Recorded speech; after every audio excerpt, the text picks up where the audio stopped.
Every morning, millions of people line up to hand over $6 for something they can make at home for 50 cents. Why?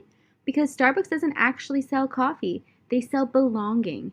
They are a people company that sell coffee, and they've mastered a psychology trick so powerful it turned caffeine into a culture and coffee shops into emotional comfort zones.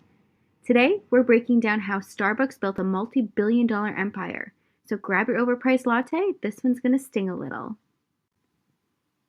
Back in the 1980s, Starbucks CEO Howard Schultz visited Italy and had what can only be described as a business epiphany. He saw how Italian cafes weren't just places to drink coffee, they were community hubs. People lingered, talked, read newspapers, flirted. It was home but public, work but cozy. And Schultz thought, what if I could bring that vibe to America, where people practically live in their cars? That's how Starbucks invented the idea of the third place, a space that isn't your home, the first place, or your job, the second place. It's the cozy middle where you exist. Everything inside of Starbucks is designed to make you stay. The lighting, soft and warm, it tells your brain relax, but not too much. The music, mid-tempo jazz and acoustic covers to keep you calm but alert. The furniture, not too comfortable, they want you there, not asleep.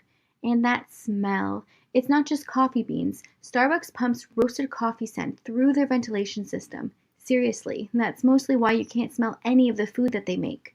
It's called sensory branding, engaging all five senses to make a place feel familiar and safe. So when you walk in, your brain goes, ah, home. That's not caffeine addiction, that's emotional engineering. Now let's talk about your name. It's genius psychology. Writing your name on your cup oddly gives you a sense of personalization, a feeling of, this coffee is mine. It tricks your brain into associating Starbucks with being seen and acknowledged. Also, when they spell it wrong, you post it online. Free marketing. Starbucks turned every customer into a walking advertisement with one Sharpie marker. Here's the thing, Starbucks isn't selling coffee, it's selling a $6 luxury that feels affordable. They've nailed something behavioral economists call the affordable indulgence. It's not a Rolex, it's not a yacht, but for a few bucks you get a tiny dopamine hit that says, you deserve this. People may budget tightly and cancel subscriptions, but have a hard time giving up their Starbucks. Each drink seems like a small price to pay to get a taste of luxury, and it's a habit. Starbucks also built one of the strongest tribal brands on earth. The cup itself became a status symbol. It's shorthand for I'm busy, I'm cultured, I'm mildly caffeinated.